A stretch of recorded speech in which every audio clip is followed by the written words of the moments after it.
કેશોદમાં પતિએ જ પત્નીની હત્યા કરી ટ્રેન નીચે પડતું મૂકી જીવન ટૂંકાવ્યું। વેરાવળ બાંદ્રા ટ્રેનમાં પડતું મૂકી ગિરીશભાઈ બાલશ ઉંમર વર્ષ 29 આપઘાત કર્યો છે। રેલવે પોલીસ દ્વારા ઓળખ મેળવી મોબાઈલ તપાસમાં પોતાની પત્નીની હત્યા કરી હોવાનો વિડીયો ધ્યાને આવતા જ કેશોદ પોલીસને જાણ કરવામાં આવી હતી। કેશોદ પોલીસ દ્વારા સુમન સોસાયટીમાં મૃતકના ઘરે તપાસ કરતા વિજયાબેન ઉર્ફે વિપુલાબેન ગિરીશભાઈ બાલશનો મૃતદેહ મળી આવ્યો હતો। કેશોદ પોલીસ વિભાગના ઇન્ચાર્જ ડીવાયએસપી હિતેશ ધાંધલિયા, મામલતદાર મહેતા, પીઆઈ તેમજ ચૌધરી તેમજ પીએસઆઈ વાજા સહિત ઘટનાસ્થળે પહોંચ્યા હતા। કેશોદના શેરગઢ ગામના વતની Girishbhai બાલશ urban health centre Keshod ખાતે લેબ ટેકનિશિયન તરીકે ફરજ બજાવતા હતા। મૃતક ગિરીશભાઈ બાલશ અને વિજયાબેન ઉર્ફે વિપુલાબેન બાલશનું લગ્ન જીવન 4 વર્ષનું હતું। પ્રાથમિક તપાસમાં પતિ પત્ની સાથે ઘર કંકાસને કારણે બન્યો હતો બનાવ હોવાનું જાણવા મળ્યું છે। કે સિંગુદર સાથે રાજુ પંડ્યા, કેશોદ।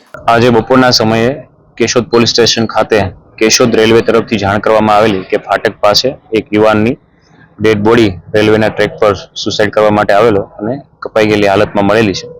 આથી કેશોદ પોલીસ પીઆઈ તેમની ટીમ સાથે ઘટના સ્થળે રવાના થયેલા અને આ યુવાનના જે ડેડ બોડી છે તેને સિવિલ હોસ્પિટલ ખાતે લઈ આવેલા। વધુમાં આ ઘટના સ્થળેથી યુવાનનો મોબાઈલ મળી આવેલો। આ મોબાઈલ ચેક કરતા તેમાં એક વિડીયો હોય અને આ વિડીયોમાં આ યુવાને પોતે છે એ ટ્રેનમાં કપાઈ અને આત્મહત્યા કરે છે। આ ઉપરાંત તેને કેશોદ ટાઉનમાં પોતાનું જે ભાડાનું મકાન છે ત્યાં પોતાની પત્ની વિપુલાબેન ઉર્ફે વિદ્યાબેનની ગળું દબાવી અને હત્યા કરી હોય તેવું પણ કબૂલાત આપતો હોય।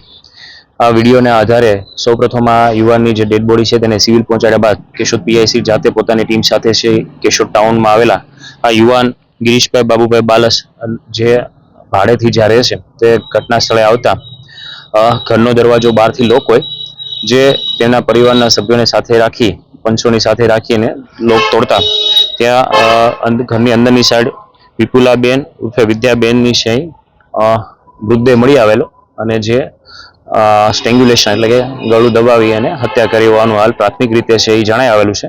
મામલતદારશ્રીની હાજરીમાં પોલીસ દ્વારા અત્યારે ઇન્ક્વેસ્ટ પંચનામું હાથ ધરવામાં આવેલું છે। મૃતક યુવાન ગિરીશભાઈ જે વિડીયોમાં હકીકત જણાવે તે પતિ પત્ની વચ્ચે કંકાસ હોવાની હાલ હકીકત વિડીયોમાં દર્શાવેલી હોય। વધુમાં યુવાન છે એ અર્બન હેલ્થ સેન્ટરમાં કરાર આધારિત લેબ ટેકનિશિયન તરીકે છે ફરજ બજાવતો હતો અને આ દુઃખદ બનાવ છે પતિ પત્નીના ઝઘડાને લીધે પહેલા પોતાની પત્નીની હત્યા કર્યા બાદ પોતે છે ટ્રેન ની વચ્ચે કપાઈ અને આત્મહત્યા કરેલું હાલ જણાવેલ છે। અગાઉ કેશોદ પોલીસમાં છે આ જે મૃતક મહિલા છે તેમને જાણ કરેલી હતી, ડીઓ આવેલ હતો, તેના કામે આ બંનેને પોલીસ સ્ટેશન બોલાવતા પતિ પત્ની વચ્ચેની મેટર હોવાથી બંનેએ ત્યાં સમાધાન કરી લીધેલું અને કોઈ ફરિયાદ નહીં કરવાની હકીકત જણાવેલી। ત્યારબાદ ફરી છે એ છેલ્લા 6 મહિનાથી છે આ બંને વચ્ચે ઝઘડા થતા હોય એટલે આ કંટાળીને આ પગલું ભર્યું હોય તેવું હાલ પ્રાથમિક રીતે જણાવેલ છે।